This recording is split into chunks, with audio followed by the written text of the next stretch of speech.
Rival political party lawmakers passed several dozen bills, including a revision to the minimum wage bill on the last plenary session of the first half this year. But a resolution supporting the Inter-Korean Summit Declaration was not put up for a full floor vote, as the rival parties are still at odds over the specifics. Our Kim Min-ji with more. Rival parties failed to vote on a resolution in support of the Inter-Korean Summit Agreement called the Panmunjom Declaration during a plenary session on Monday. They had initially agreed to do so, however, were unable to narrow their differences over the specifics.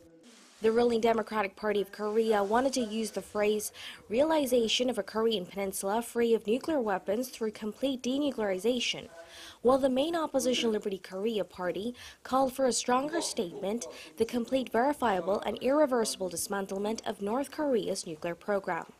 The resolution will now have to wait for some time to be voted on, as Monday was the final plenary session of the first half of the 20th National Assembly. But lawmakers did make some progress, passing over 80 pending bills. Although most of them got the green light without much opposition, an amendment to the minimum wage bill was approved amid heated debate. The proposal calls for bonuses and benefits of a certain size to be calculated as part of the minimum pay. It would affect regular bonuses worth more than 25% of the minimum monthly salary of 1.57 million won, about $1,500, and welfare benefits if they're worth more than 7%.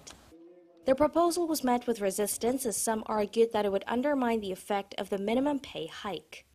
Lawmakers will now conclude the first half of Parliament's 4-year term on Tuesday and have a lot of re-electing to do for key parliamentary posts, including National Assembly Speaker. It's been customary for the party with the largest number of seats in Parliament to choose the Speaker, and the ruling party has selected a candidate, although a vote has yet to be held.